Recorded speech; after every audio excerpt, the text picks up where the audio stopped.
I've never had a job before, but I can assure you that I am very excited about this opportunity. All I need is a typist who can answer the phone. You have reached the office of Mr. Edward Gray. Hello everyone, welcome back to my channel. Today I wanted to do another movie review. So the movie for today is going to be The Secretary. The Secretary has been one of my favorite movies of all times. Like literally I've seen it at least like dozens of times, and I first remember watching it on the TV. God knows when. I think it was at least 10 to 15 years ago, and ever since that it has been one of my first like movies that made me question like my personal urges. At that point I didn't even know what it means, but I did get like a reaction on the movie and I was like, oh my god, what is this? Like, so yeah, The Secretary is one of my favorite movies of all times in the genre.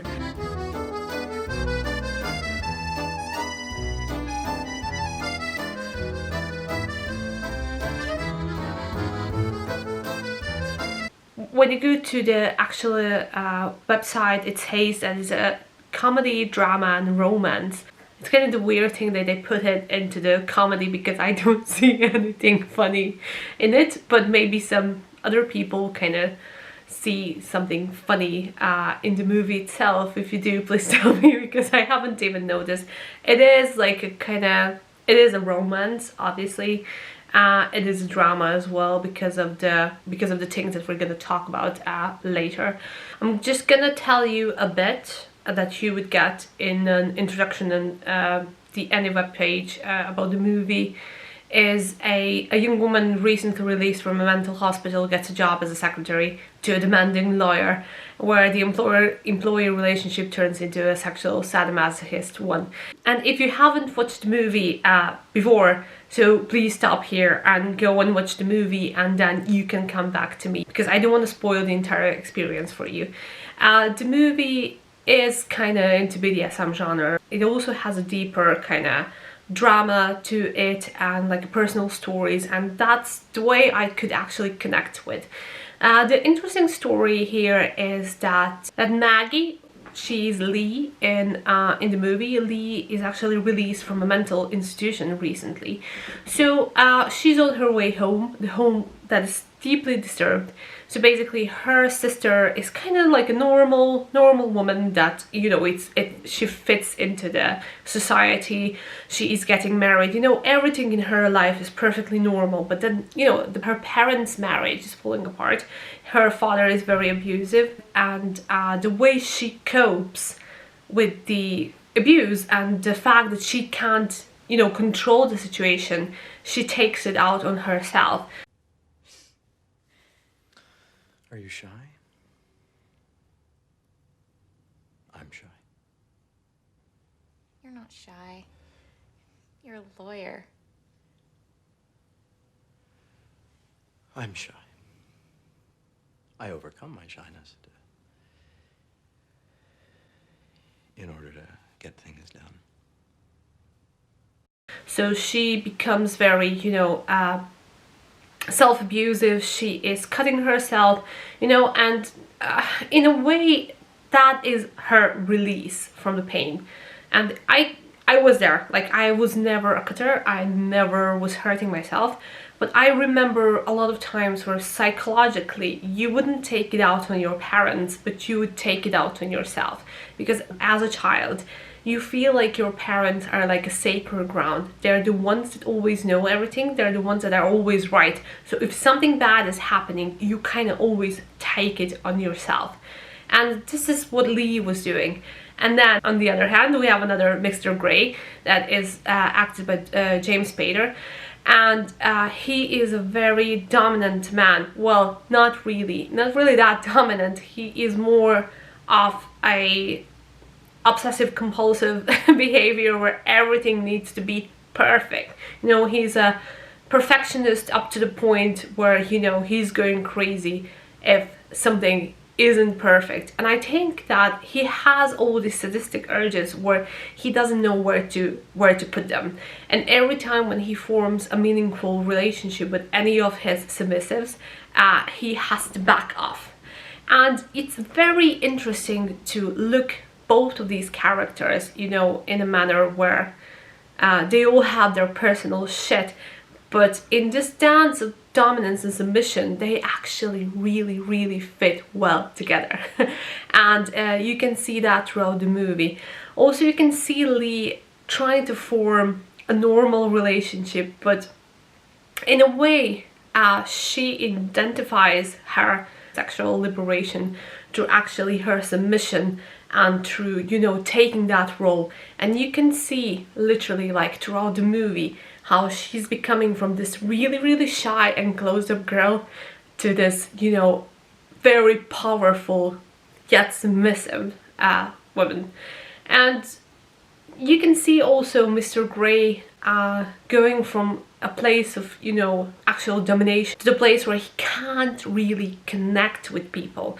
And in a way, you know, you kind of feel sorry for him, because the only way he can connect is through this sadism. But then, you know, like the thing that actually a lot of dominance experience is that how can I be hurting a woman that I love? You know, I can hurt someone that I don't really care for.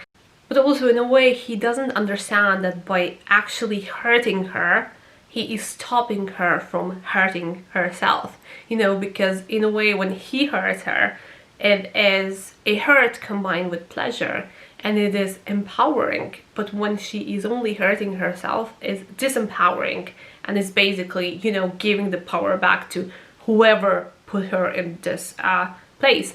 But when she has someone actually loving her, you know, caring for her, that's a different story altogether. There's a lot of like examples where dom-sub relationship works perfectly. For example, when he is on the phone with her and he tells her exactly how many peas can she have for lunch, and her family is staring at her like, and they already think that there's something wrong with her. But at this point, it's funny how she doesn't really care anymore.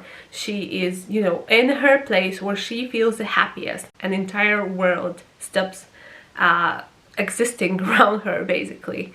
As we go like more towards the end of the movie, the things, you know, between her and Mr. Grey are becoming, you know, like he is backing off because he's becoming way too emotionally involved, and she wants more and more and more. And this is what all submissives, the new submissives, also experience. Like, it's like submission can be like a drug. Like once you get it, you want more and more and more. And he starts backing off and he kind of leaves her.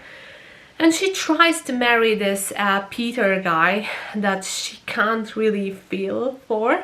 And, you know, like she's really trying, but it's not working.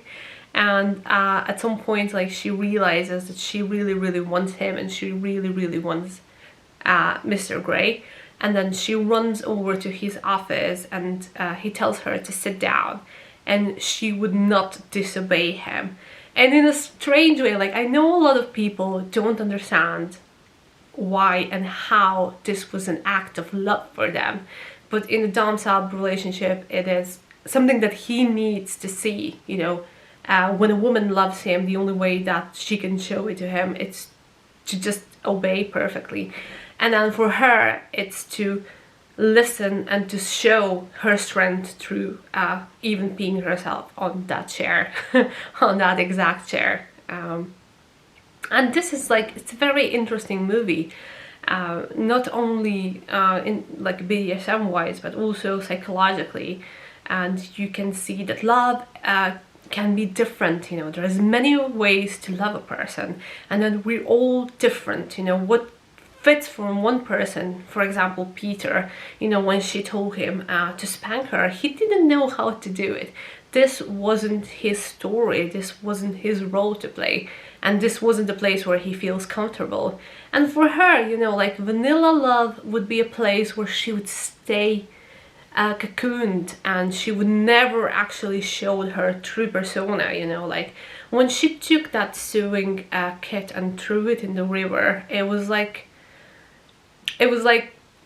obeying someone in something that is really good for her, and you know, it was his way to show care for her. Like, if anybody's gonna hurt you, it is gonna be me, but you will enjoy it. It's not gonna be a lonely place for you anymore, because she was hurting anyways. And this is the thing that a lot of people don't understand. Sometimes being hurt under certain circumstances and being hurt in a manner where you enjoy it is the hurt you need, the hurt you still need, because you are hurting inside, but the hurt that will get you somewhere where you want to be. We are all different, and that's the way things need to be in order for all of us to be happy and fulfilled. And we should not judge each other on our sexual preferences, God forbid. And you can see that a love story doesn't always have to be, you know, like Cinderella and her prince or whatever, that it can be many, many things. At the moment I'm writing my book, it is like a fantasy BDSM story that has some roots in my real life, but not all of it, and it's gonna be polyamorous friendly as well. So I don't know when I'm gonna finish it. I'm currently writing it in Croatian because it's kind of easier for me. I actually thought it's gonna be easier for me to write in Croatian, but I'm like, I don't know, I have a feeling now, because I'm here for a long time now, I have a feeling like I'm I can like express myself like better in some ways in English than in Croatian anymore. But I will translate it myself, and then I'm gonna find someone professional to actually edit it, and we'll see. I'd say next year, probably July, August, something like that. It's gonna be out, and I'm very excited because I've never even considered about writing a book. Like, I did when I was younger, but I never even tried. So I can thank my therapist for this, because he made me write my love story for him to see what a love story means for me. And this was a very, how he said, a modern love story. And I kind of, you know, when I finished this like 10 pages that he asked me to do, I was like, this is a really good story. I really like this. Like, I am going into it. Like, I really enjoy it. And I also might do an audiobook. I would really enjoy reading it out with someone, and I'm really excited for all these projects that I'm doing.